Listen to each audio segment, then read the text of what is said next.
Muy buenas tardes, estimados radioescuchas. Un gusto estar con ustedes una vez más en este su programa Futuro en Acción. Hoy tenemos como invitado a nuestro querido amigo Antonio Quesada Pavón, empresario, vinculado también por muchos años al sector académico por el SPA y el SPOL, y hablaremos con él de varios temas de interés nacional e internacional.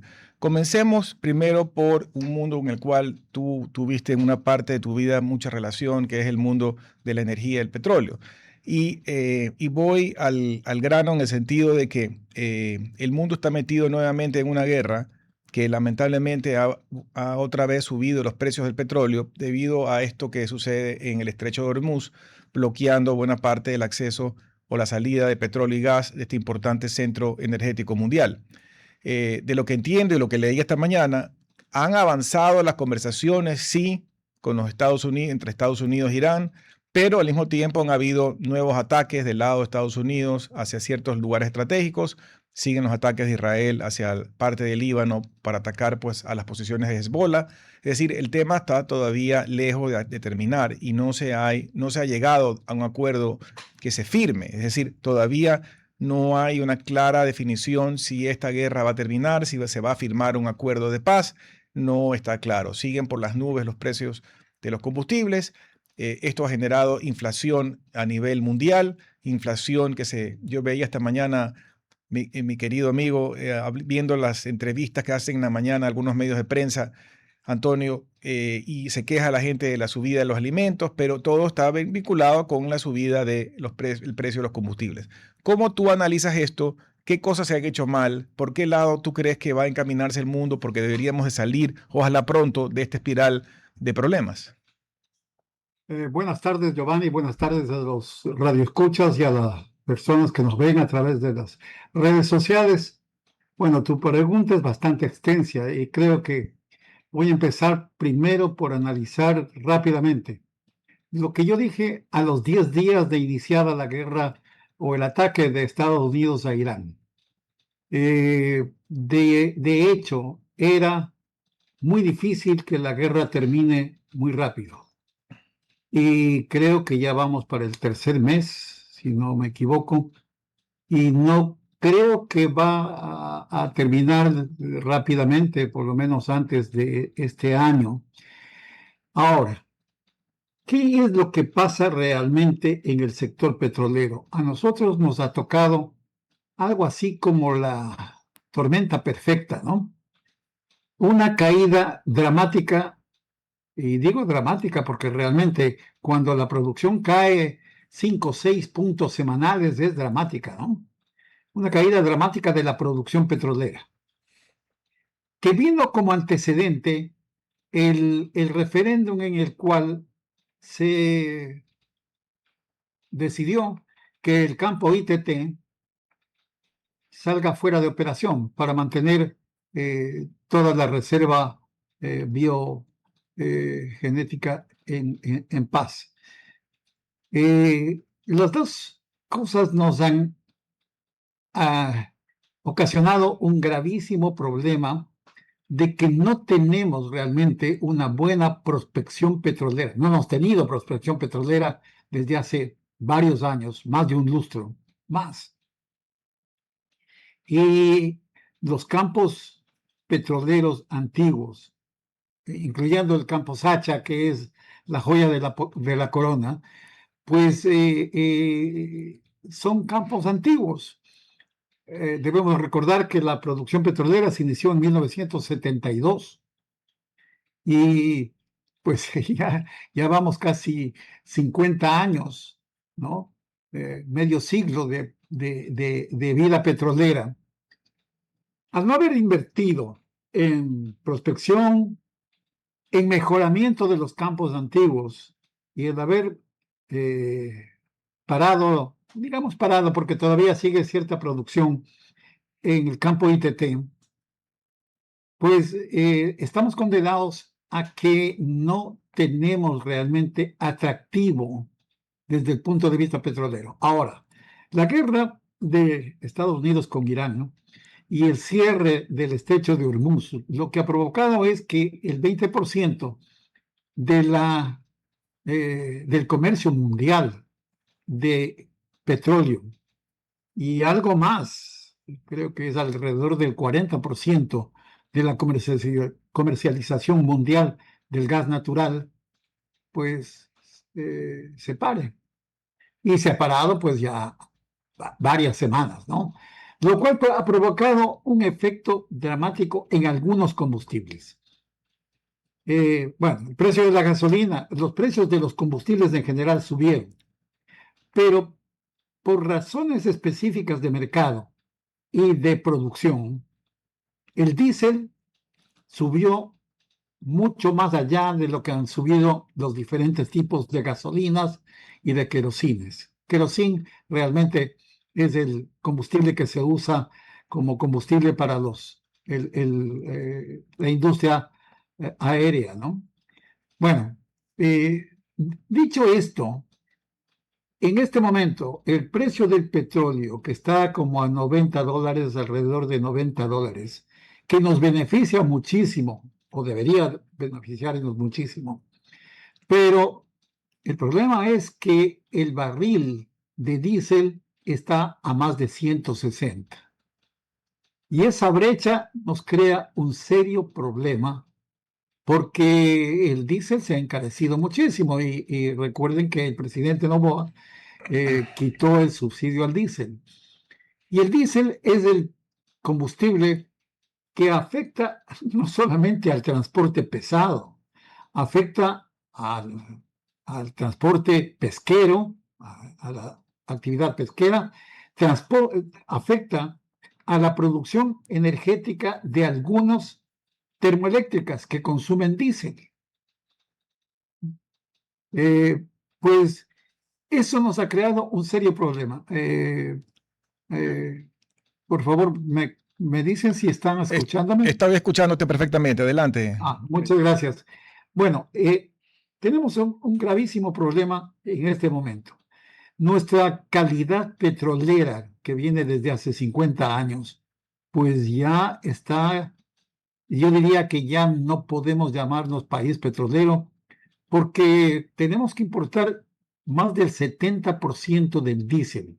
Y en este momento, pues, con el problema que tenemos adicional, los tres campos de refinación, especialmente la refinería estatal Esmeraldas, están alrededor, la refinería estatal Esmeraldas está alrededor del 30% de producción, con una producción nominal de 110,000 barriles diarios, no llega a producir más allá de 30,000 barriles diarios, ¿no? La refinería estatal de Península, la de Ancón o Libertad, que realmente es una refinería muy vieja, que procesa en el mejor de los momentos 40,000 barriles, pero que es un sistema de refinación solamente de destilación fraccionada. Tiene una columna muy antigua, Parsons, una más, digamos, bueno, la antigua ya casi tiene 100 años, ¿no? Tiene tres columnas de destilación. En el mejor de los casos, de los 40,000 barriles, se generan 10,000 barriles de combustible. Pero en este momento también tiene problemas esa refinería y creo que no está aportando ni los 10,000 barriles que debía aportar al día. Y finalmente tenemos la refinería del complejo industrial Shushufindi y la refinería Amazonas, que producía también en su mejor momento unos 40,000 barriles, destinados sobre todo para el consumo de las petroleras, pues esa refinería que es la más moderna de todas, en cierta forma, pues también tiene problemas de mantenimiento. El problema es muy grave, por eso lo llamo yo la tormenta perfecta energética en el país, porque energética en lo que se refiere a hidrocarburos, porque está decayendo la producción petrolera, las refinerías están con una producción muy baja, casi fuera de operación, ¿no? La refinería estatal Esmeraldas ha tenido en los últimos 5 meses 3 incendios. Y este no es un problema de ahora, es un problema que ya es recursivo de hace algunos años. Y la falta de inversión ha sido notoria por más de 2 décadas, ¿no? Así que No por esto quiero exculpar al actual gobierno de la responsabilidad que tiene en el problema energético, pero tampoco es el culpable de todas lo que sucede en ese sector. Ahora, ¿qué es lo que se debería hacer? La realidad es que ya no nos queda más que ser importadores de combustible en cuanto y en tanto no podamos tener inversión para, yo diría, una nueva refinería, porque ya la vieja refinería de Estatal Esmeraldas, que inició su producción en 1977, pues ya tiene también medio siglo, ¿no? O va a tener medio siglo. Ya es una refinería de mediana conversión bastante antigua y ha tenido un tratamiento muy malo a través de los años, ¿no? Han hecho un festín bárbaro y claro, durante el gobierno de Rafael Correa, eh, todo el lío de revamping y reconvención de la refinería estatal de Esmeraldas, en la cual se feriaron más de $2.000 millones, Que no se ven, no trajo, que no se ven, perdón, que no se ven dónde está no se invertida esa ven, o plata, sea, porque te digo, yo formé parte de una comisión que trató de reivindicar algo de lo que había hecho ese proyecto. Era lo peor que pudo haber sucedido en el mundo. Es como que a un Mercedes-Benz no, tú le mandes a reparar no diríamos en un taller Chevrolet o un taller Ford, le mandes a reparar el motor en un taller del maestro de la esquina, ¿no?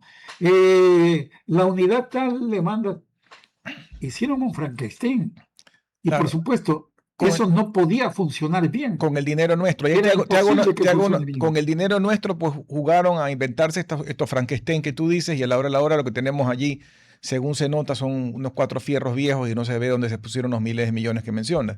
Pero te hago una Y pregunta puntual allí, porque el otro día en una dime, entrevista que le hacía al economista Belardo Pachano, él decía que a estas alturas del partido, si fuera decisión de él, en vez de seguir metiendo más dinero en ese agujero negro llamado Refinería Esmeralda, que lo que él haría es más bien hacer un convenio de refinación en alguna refinería importante de la zona, llámese el Caribe, creo que hay muchas en Curazao, perdóname si hablo tonterías porque yo no soy experto en la materia, y que más bien el Ecuador haga una especie de maquila que envíe su petróleo y que llegue a un acuerdo, digamos, de procesamiento y vengan de regreso. Que ya meterle más dinero a este agujero negro que sería un despropósito. ¿Tú estarías de acuerdo con ese concepto? sí, esa es una posibilidad y claro, Pachano tiene una claridad muy cierta sobre lo que está sucediendo. Esa es una alternativa muy factible, maquilar. Es decir, ahí lo que se complica realmente es que tú envías el petróleo y tú traes el combustible y vas a tener costos de transporte aparte del costo de refinación que te van a cobrar. Eh, mi, mi posición, que yo hice un estudio ya bastante viejo, hay que recordar que cuando se cerró el contrato, terminó el contrato con la Texaco Gulf, eh, los técnicos de la Texaco dijeron que nosotros teníamos petróleo para 25 años más. Esto fue en 1988-89. Bueno, realmente han pasado 35 y más años y todavía tenemos petróleo. El asunto es realmente que nosotros siempre hemos tenido que importar combustibles porque somos deficitarios en gas, en el LPG, somos deficitarios en diésel y tenemos que importar algo que se llama gasóleos para que una de las unidades muy importantes de la refinería estatal de Esmeraldas pueda trabajar, que es la unidad FCC, Fluid Catalytic, eh, eh, la unidad de craqueo catalítico fluidizado, Fluid Catalytic Cracking. El, yo había hecho hace algunos años una alternativa que era vender todo el petróleo y realmente transformarnos en importadores. Hacer convenios, ¿no? Ya no podemos estar comprando a través de brokers. porque el, hay la posibilidad realmente de que nosotros podamos tener convenios directos con refinerías de Galveston, Texas. En Galveston hay muchísimas refinerías que, digamos, están a medio talle, ¿no? Porque refinan el petróleo, bueno, refinaban el petróleo venezolano. Probablemente ahora, como cambió ya la situación con Venezuela, vuelvan a refinar petróleo, eh, el petróleo WTI, ¿no? Que es el petróleo venezolano similar al nuestro, un poco mejor calidad es el venezolano.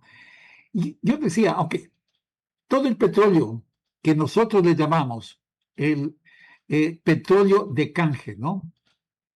Porque pagamos la importación de combustibles con petróleo. En lugar de hacer eso, vendamos todo el petróleo e importemos combustibles haciendo acuerdos ya, no digamos entre países, ¿no? Sino acuerdos bilaterales con compañías petroleras que nos puedan vender combustibles. Ya no trabajar en el mercado spot de depender muchísimo de los traders. Casi estamos vendidos a uno de los más grandes traders mundiales, que es Trafigura. Y pues de una manera u otra eso también ha provocado que los accidentes que suceden en las refinerías sean un poco más frecuentes, ¿no? Porque hay interés muchísimo en seguir importando los combustibles y que la refinería estatal de Esmeraldas no trabaje. Bueno, eh, la situación que yo veo es algo diferente a estos que son soluciones puntuales. Las tenemos que hacer porque sí, ya no podemos seguir aguantando más. Pero hay algo de fondo, Giovanni y estimados de Radio Escuchas. Y el problema de fondo es un problema estructural. La ley de hidrocarburos ya es una ley demasiado antigua. No se ajusta al entorno, y yo diría al entorno geopolítico moderno. Claro, a la modernidad. ¿No? Porque mira la fragilidad con la cual funcionamos. Algo que está a 10.000 kilómetros de distancia nos afecta directamente en el caso de los combustibles.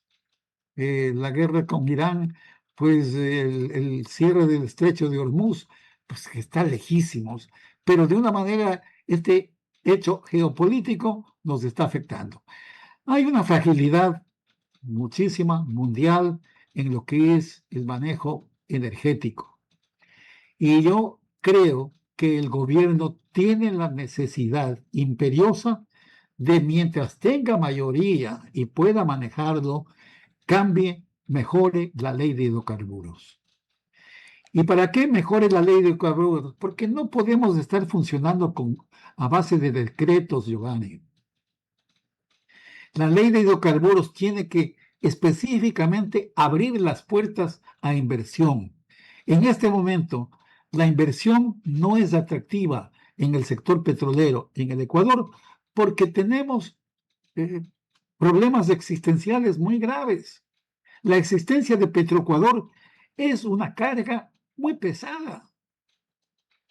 Yo creo, repitiendo las palabras de un amigo mío y tuyo, Pepe Nebot, dice, para que el país viva, Petroecuador tiene que morir. En mi tiempo nosotros matamos a CEPE y creamos Petroecuador. Funcionó lo que se pudo, unos 5 o 6 años, bastante eficiente. Pero el problema es que las entidades estatales no son las más eficientes del mundo. Y tenemos que abrir a algo como lo que tiene Perú y tiene Colombia, ¿no? Petroperú y Colpetrol tienen unos, yo no digamos contratos, tienen unos acuerdos que son públicos privados, ¿no?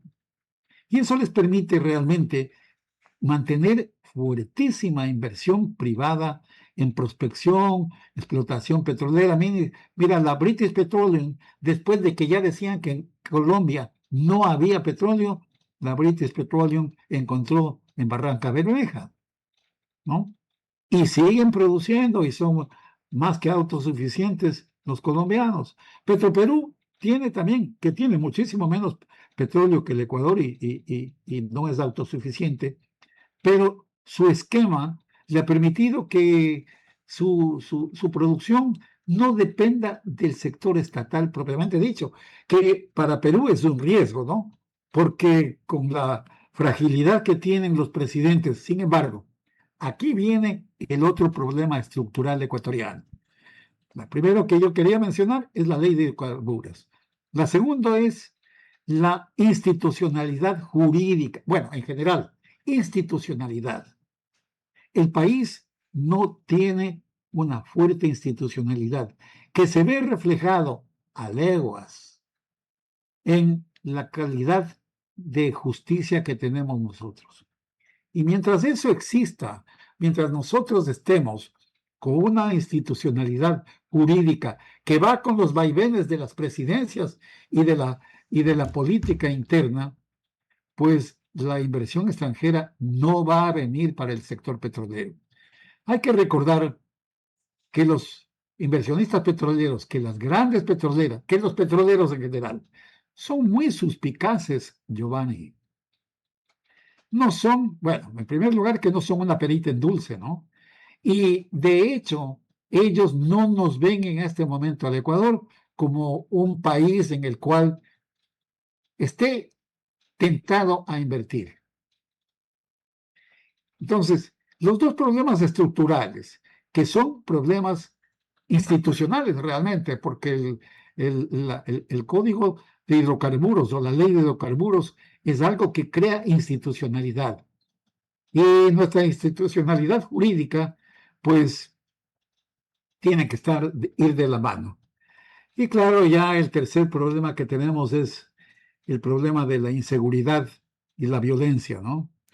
Muchos de los proveedores de servicios en Amazonía han sido vacunados, por decir así, extorsionados, no solamente por las mafias, ¿no? Que se manejan en la Amazonía ecuatoriana, se manejan como Pedro por su casa, sino aún por los mismos, me duele decir esto, por los mismos habitantes, ¿no? Que miran en las petroleras, que miran en Petroecuador en realidad, ¿no? La vaca lechera de la cual hay que exprimirle lo que se puede. Bueno, esa es la situación que tiene el país. Y claro, ha venido de la mano, y en esto sí tiene una grave culpa el gobierno actual, de la improvisación. No se puede improvisar en el sector energético. Las improvisaciones crean los problemas que tenemos en petróleo y los problemas que tenemos en el sector eléctrico. Porque lo que tú mencionas, y antes de irnos al corte, de la modernización e inclusive la parte legal, debe hacerse con mayor urgencia. En tanto en la parte eléctrica como petrolera, entiendo que el gobierno ha hecho algunas mejoras, pero que no son suficientes para poder hacer que se modernice el sector. Me explicaba alguien, yo no conozco pues, en detalle este sector, vuelvo y repito, que en teoría, por ejemplo, se pudiera importar libremente combustibles, pero el problema es que como no hay infraestructura privada, igualmente acabas dependiendo de lo público y entonces lo público no te facilita y volvemos al mismo cuello de botella. Entonces, si ya tienes estos problemas recurrentes, ¿por qué no se flexibiliza? ¿Por qué no se abre? Que siga importando el Estado si quiere, pero que así mismo, si tú quieres, si la cooperativa quiere, si los grupos indígenas quieren, si algún gran sector camaronero quiere hacer su propia importación de derivados, que lo puede hacer con libertad. ¿Cuál es el problema? Bueno, realmente tiene un costo político, pero eso, lo que acabas de decir, Giovanni, es la solución inmediata, que se abra la importación de combustibles al sector privado. Y yo creo que va a tener una repercusión política, ¿no? Y lamentablemente eso es a lo que le corren los políticos. Pero ¿por qué va a tener Pero repercusión si eso es un tema donde el Estado que siga si quiere participando, que siga manejando parte del negocio, pero que deje abierto a los privados que puedan también hacer su parte? mira que ni siquiera se ponen de acuerdo en el valor del transporte público urbano, ¿no? Eh, hay unos problemas existenciales y claro, uno le ve demasiado fácil y dice, bueno, sí, ¿por qué los camaroneros?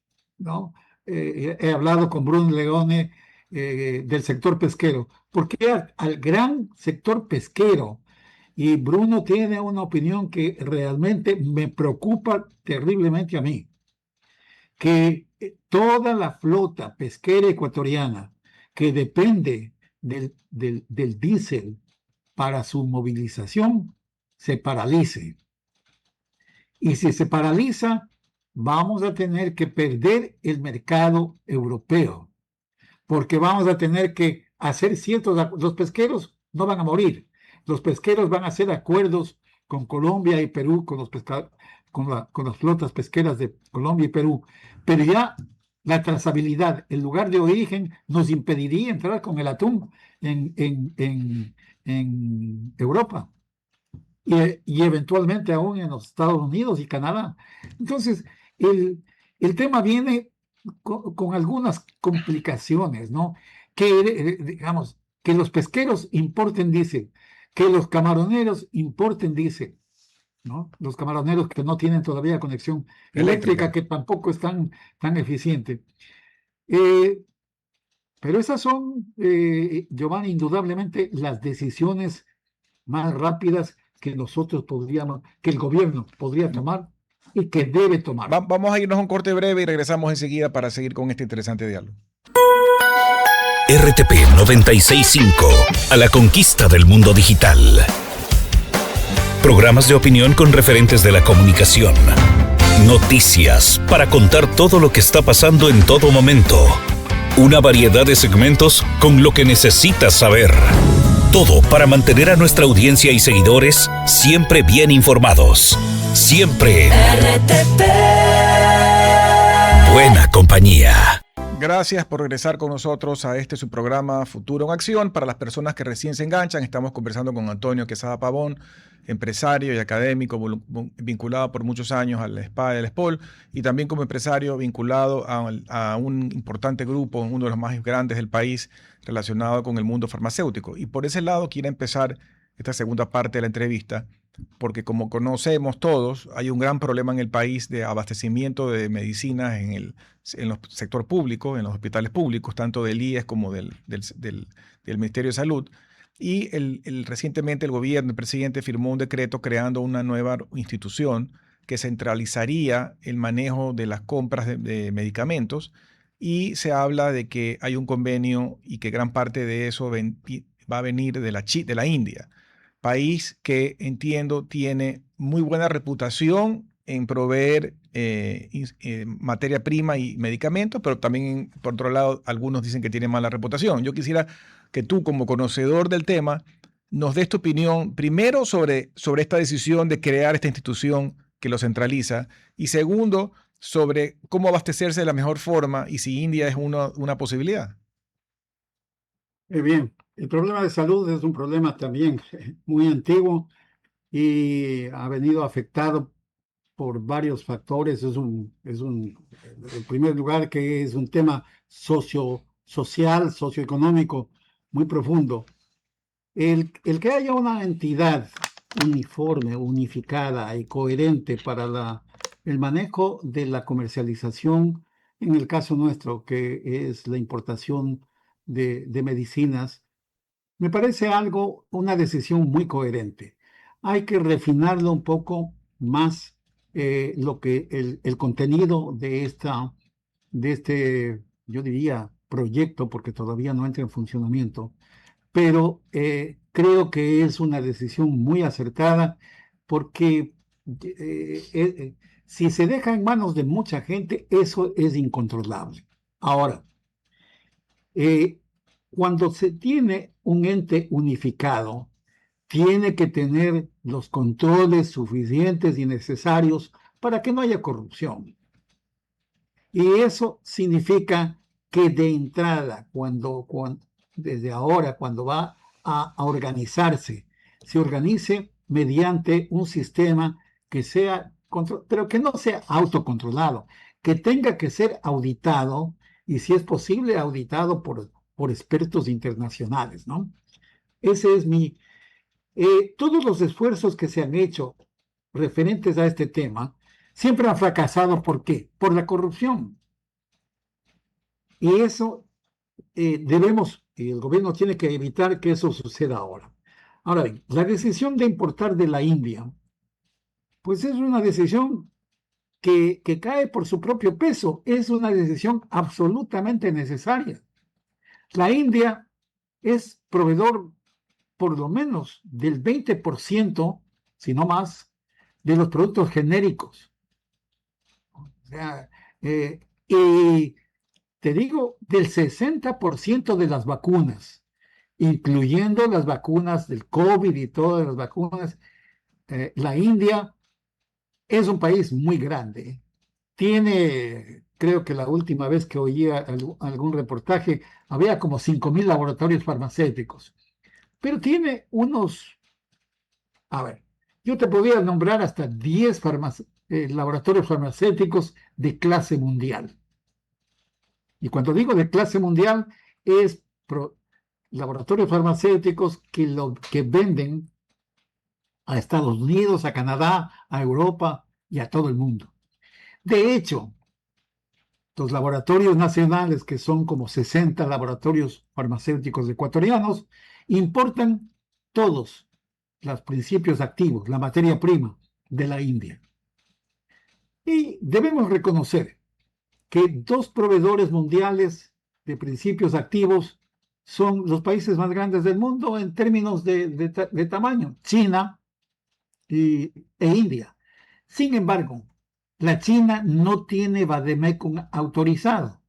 Ya viene el problema que tuvo una compra de un producto farmacéutico muy delicado que lo reemplazaron por un producto chino, que no sé si haya sido malo o bueno, no sé eso.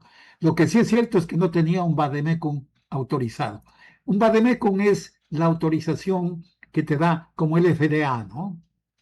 Es decir, que el producto sea registrado, que haya tenido todas las pruebas de estabilidad, de bioequivalencia, etcétera, etcétera, etcétera, que son procesos largos, ¿no?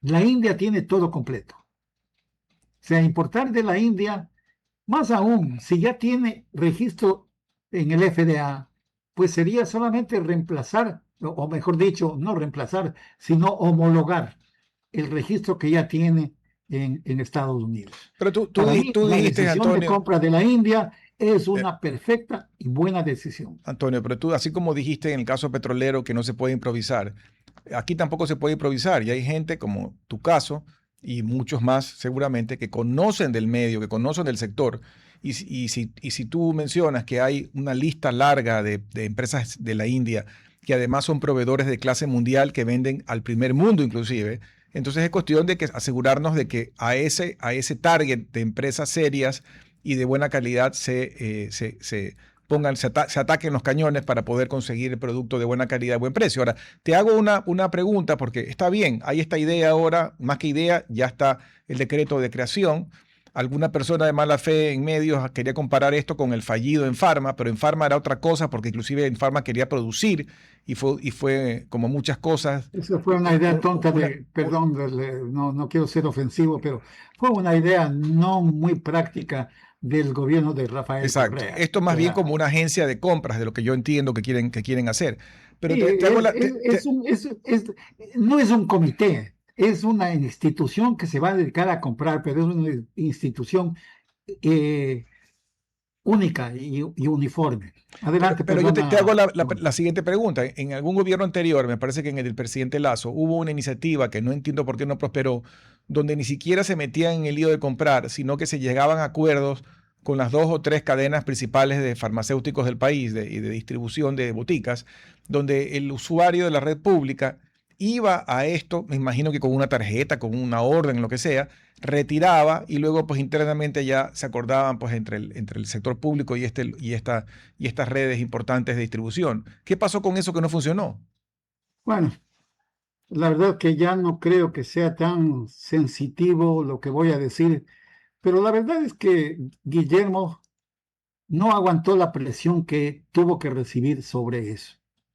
Mira que el grupo al que me pertenezco tuvo un rol muy importante en la vacunación, que fue un éxito. Correcto.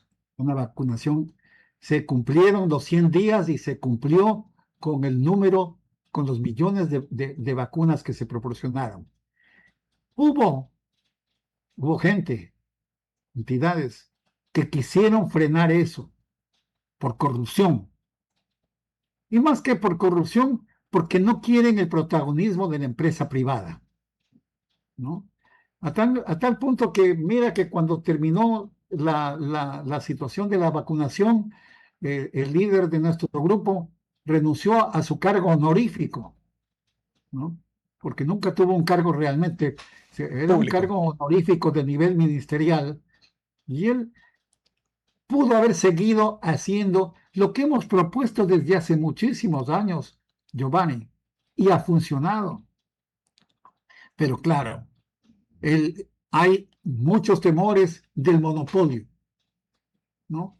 Y me parece que Guillermo Lasso tuvo un temor muy grande, y también que ya estaba con su desgaste propio del gobierno, ¿no? O sea, la situación política que él estaba atravesando era muy, muy grave, y ya no le dio realmente el ánimo como para meterse a abrir este frente.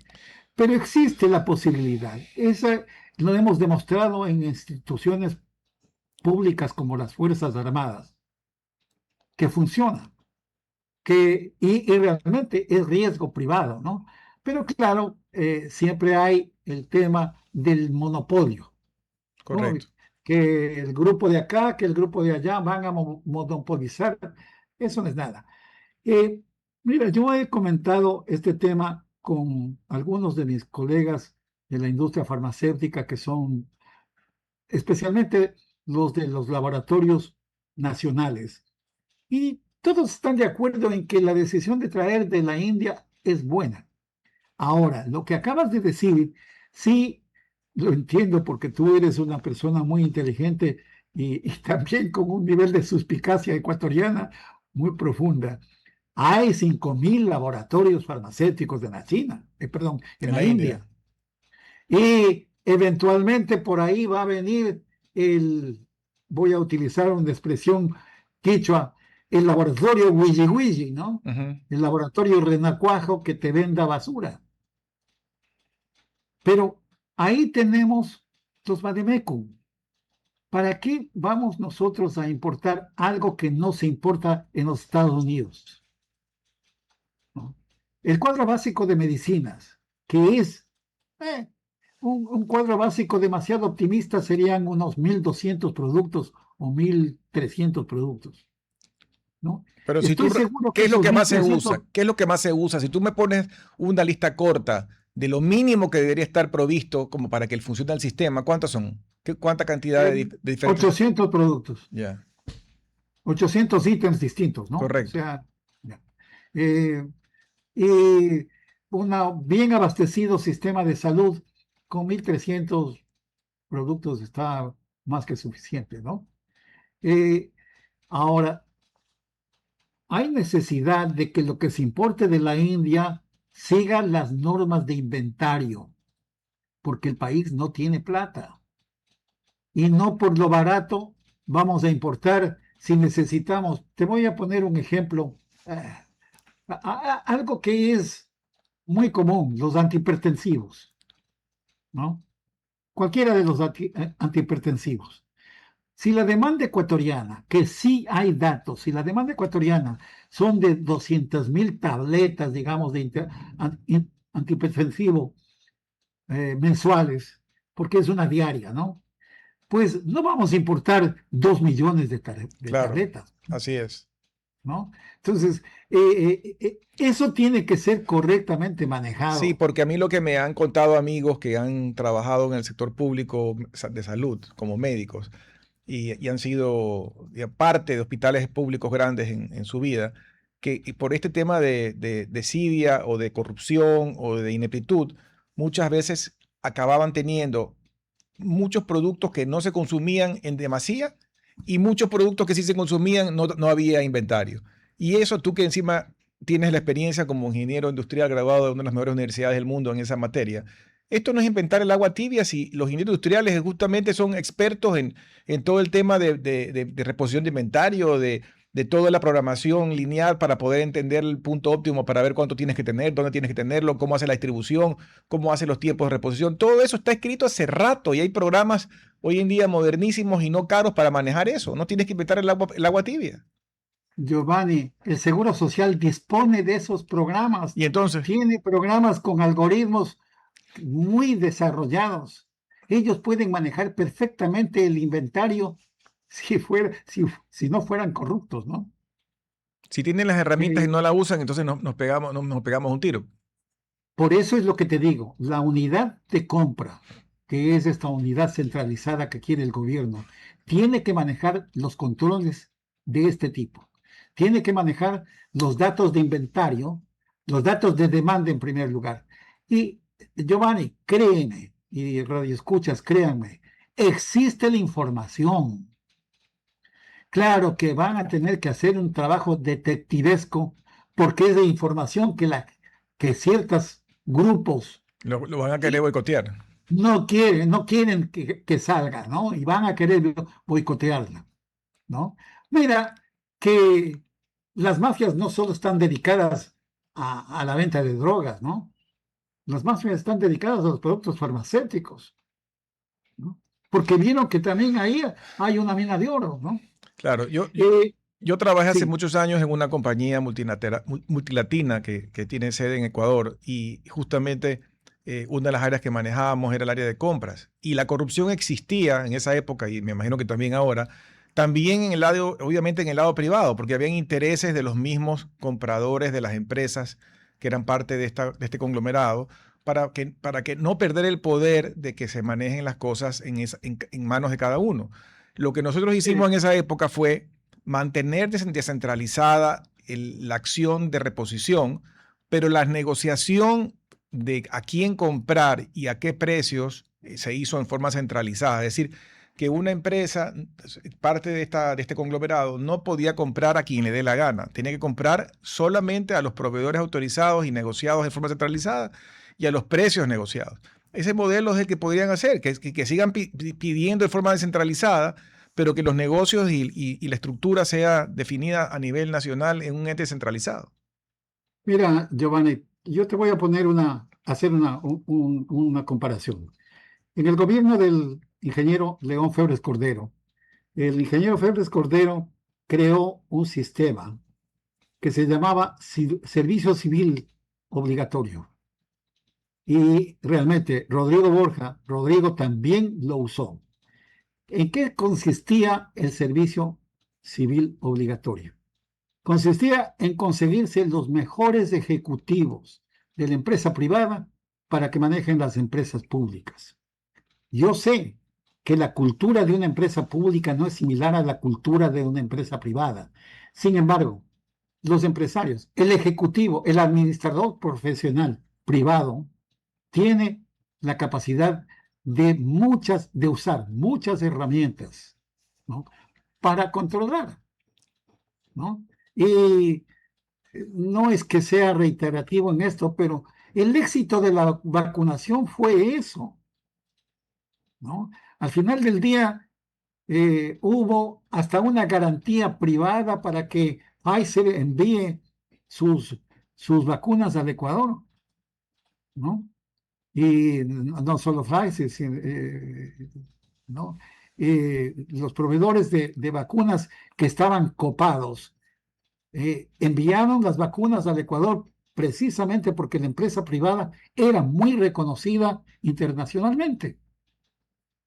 Eso va a suceder si el gobierno actual logra copiar un modelo en el cual haya un servicio civil obligatorio que convenza a sí hay honrados gerentes y ejecutivos farmacéuticos, sí hay.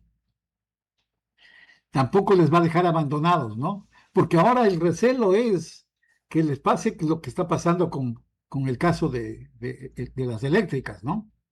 Que lamentablemente, pues amigos míos que han sido valiosos ejecutivos internacionales trabajando en el BID, pues ahora están sufriendo casi, no es que están sufriendo, Están con orden de prisión. Bueno, pero no quiero alejarme del tema. Sí puede funcionar. El gobierno tiene que asegurarse que no sea solamente dialéctica que diga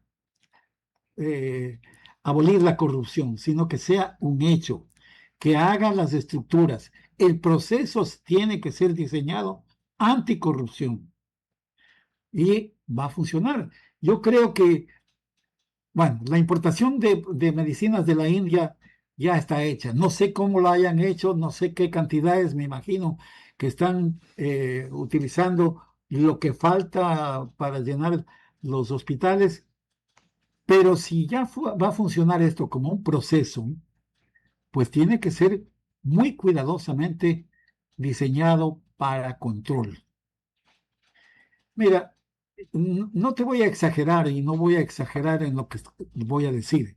El inventario es lo que acaba a las empresas y el inventario que está mal manejado en la industria ecuatoriana, petróleos, farmacéutica, electricidad, ese inventario mal manejado es lo que está llevando a la quiebra, ¿no? Digamos así, pero es lo que está llevando a una iliquidez que tiene el gobierno. Porque hemos gastado plata en cosas que no se consumen, que son innecesarias. Entonces, el tema yo creo que es un tema muy positivo. No soy novoísta, pero habría que apoyar a Daniel Noboa en que salga adelante con este Sí, proyecto. ojalá que funcione porque es algo que todos los ecuatorianos están esperando. Hay una gran necesidad de medicamentos en el sistema público. Es uno de los motivos de queja principales de la gente que asiste a los hospitales públicos y del Seguro Social. Si esto lo logra resolver, habrá que aplaudirlo de pie porque romper esas mafias, romper esas cadenas que tú mencionas, ha sido complicado. Inclusive, recuerda que en algunos sectores han hasta matado gente. Sí, hay desaparecidos. Un gerente de Teodoro Maldonado Calvo desapareció, ¿no? Bueno, el tema... Nos queda un minuto, solo nos queda un minuto, Antonio. Ya, yo voy a dar un mensaje, Giovanni, perdóname, pero no creo que debemos ser espectadores de este tema. Tenemos que ser actores. Yo aseguro, los productos farmacéuticos que vienen de la India son de buena calidad.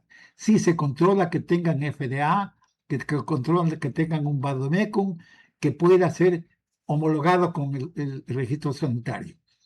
El sistema unificado de comercialización es una idea buena, es una idea absolutamente buena, pero todos tenemos que ser actores porque la gente no puede ser demen.